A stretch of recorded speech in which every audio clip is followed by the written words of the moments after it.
Bismillahirrahmanirrahim. Assalamualaikum warahmatullahi wabarakatuh. Di sini saya akan menjelaskan mengenai istihsan, maslahah mursalah, dan istishab. Saya Lila Aziza dengan NIM 18110158. Pembahasan pertama kita yakni mengenai istihsan. Kita akan mengupas lebih lanjut mengenai pengertian istihsan, jenis-jenis istihsan, sejarah munculnya istihsan, dan juga kehujjahan istihsan. Baik, kita akan membahas mengenai pengertian dari istihsan.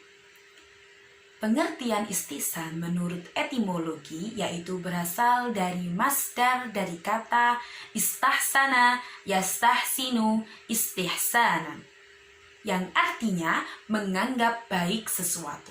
Sedangkan istihsan menurut terminologi yaitu meninggalkan suatu hukum yang telah ditetapkan oleh syara dan membuat hukum lain atau membuat hukum baru karena ada dalil yang lebih kuat dan lebih cocok menurut para mujtahid.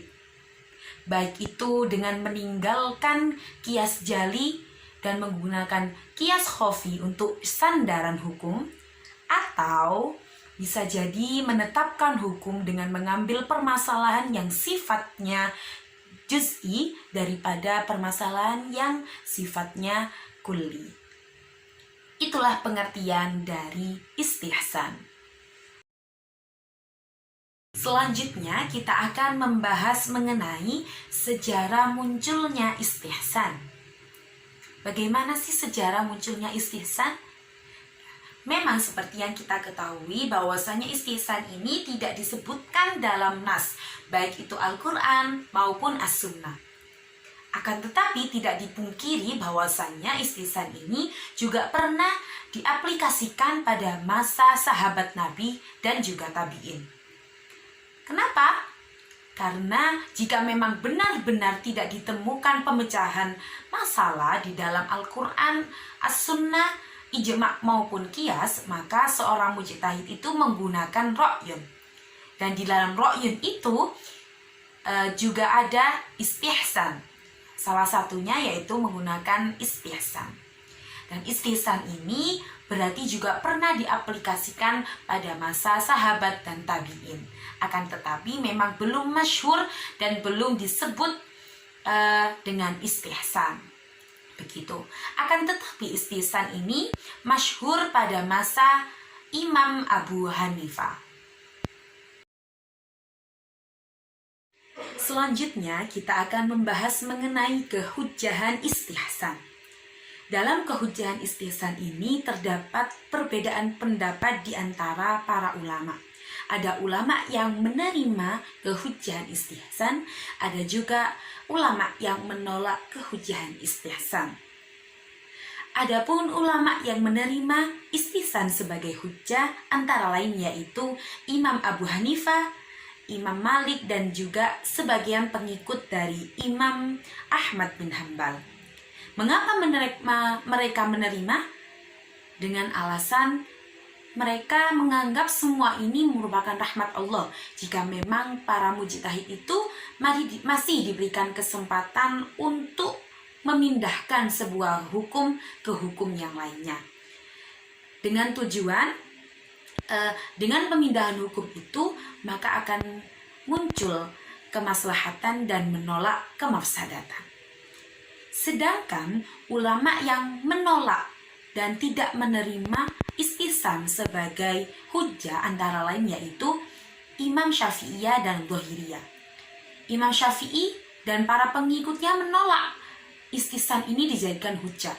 Kenapa? Karena beliau menganggap bahwasanya istihsan ini itu tidak termasuk dari 4 sumber hukum seperti Al-Quran, As-Sunnah, Ijma' dan Qiyas.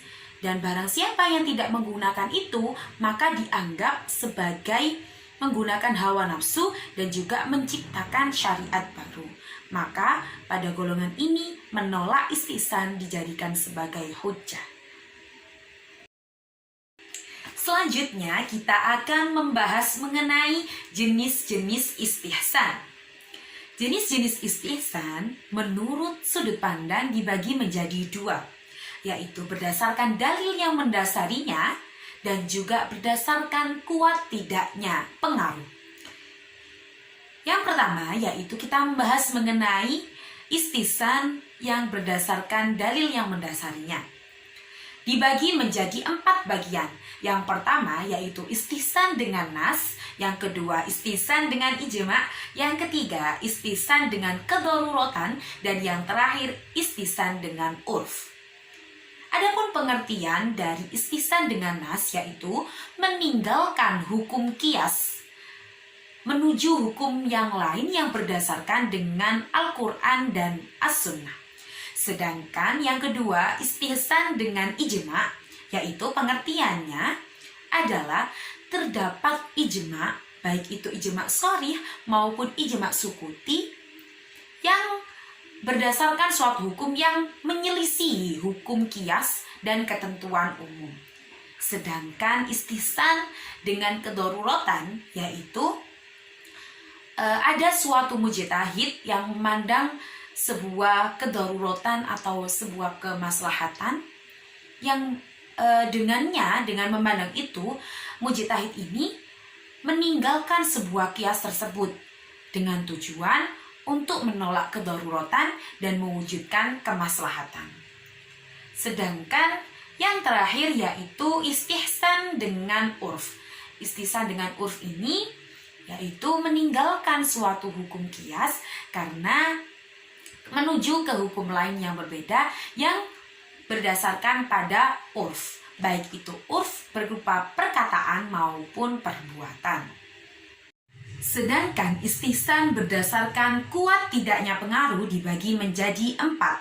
Yang pertama yaitu pengaruh qiyas lebih kuat daripada istihsan. Yang kedua yaitu pengaruh istihsan lebih kuat daripada qiyas. Yang ketiga, pengaruh istihsan dan qiyas sama-sama kuatnya.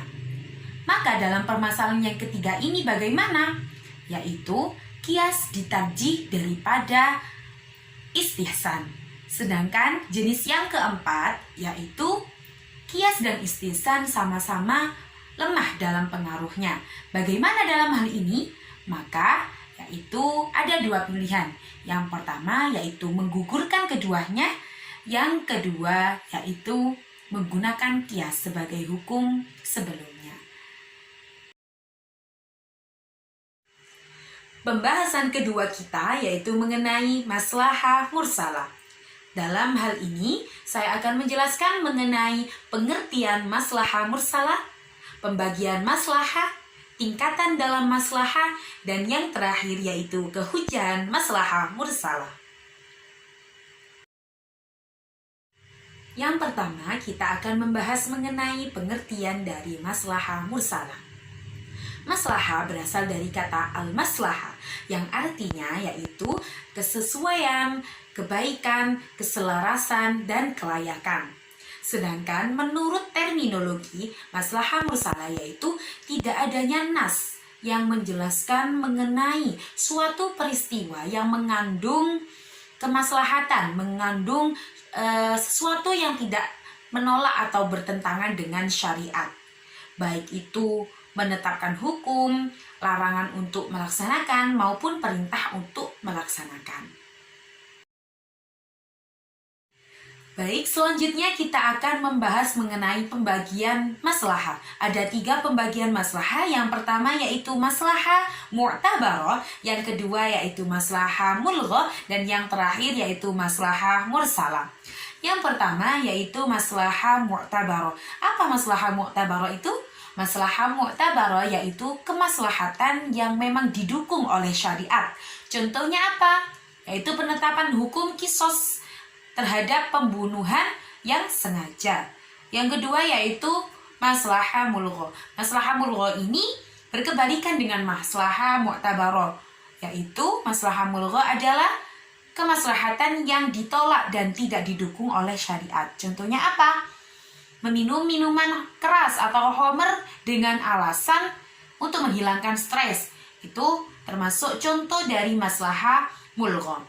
Sedangkan maslahah yang terakhir yaitu maslahah mursalah. Seperti yang tadi saya jelaskan bahwasanya maslahah mursalah yaitu kemaslahatan yang tidak dijelaskan memang di dalam nas, akan tetapi kemaslahatan ini itu didukung oleh makna implisit dari dalil nas lainnya.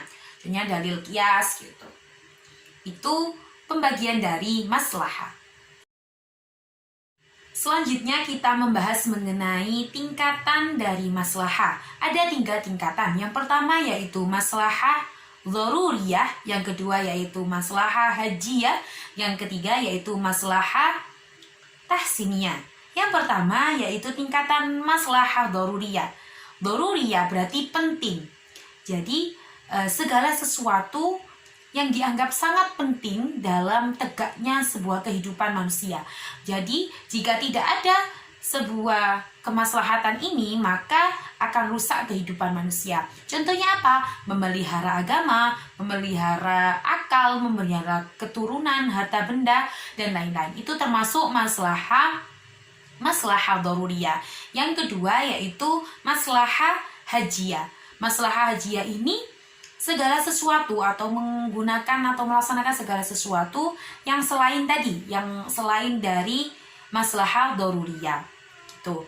Yang ketiga yaitu maslahah tahsiniyah.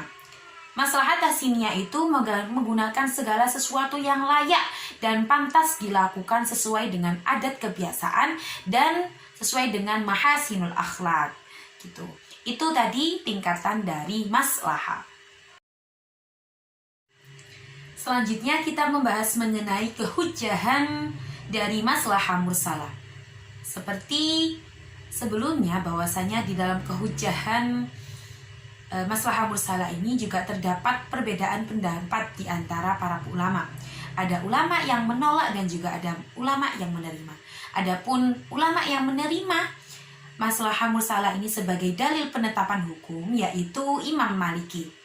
Imam Maliki menganggap bahwasanya maslahah mursalah ini merupakan induksi dari berbagai macam nas, gitu. Sehingga maslahah mursalah ini bisa dijadikan dalil penetapan hukum. Sedangkan ulama yang menolak maslahah mursalah ini sebagai dalil penetapan hukum yaitu golongan Syafi'i dan juga Hanafi. Mereka menolak maslahah mursalah ini sebagai dalil penetapan hukum ada beberapa syarat. Yang pertama yaitu menganggap bahwasannya syariatlah yang mengatur kemaslahatan umat. Jadi jika maslahah mursalah ini dijadikan sebagai dalil penetapan hukum, maka ini berarti menganggap bahwasannya syariat Islam itu belum lengkap dan tidak bisa memecahkan sebuah permasalahan kemaslahatan umat. Gitu. Yang kedua yaitu alasannya jika maslahah mursalah ini dijadikan dalil penetapan hukum, maka akan membuka peluang nafsu manusia.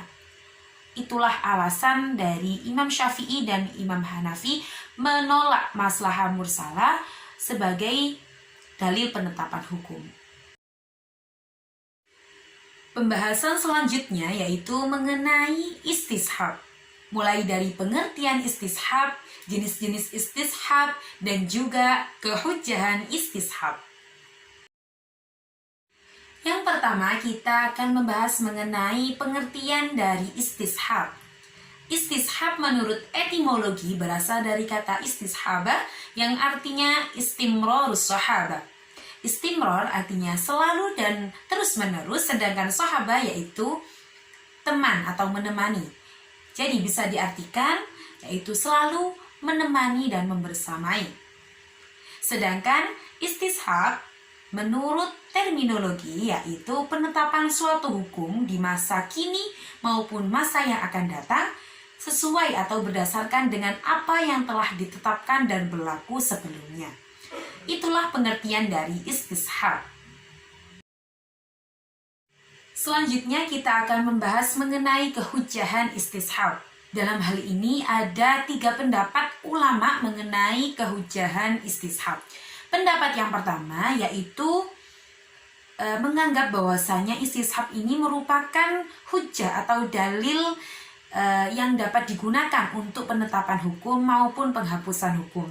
Dalam hal ini disampaikan oleh beberapa ulama mayoritas Syafi'i, terus pendapat ulama Malikiyah, dan juga sebagian dari Hanafiyah.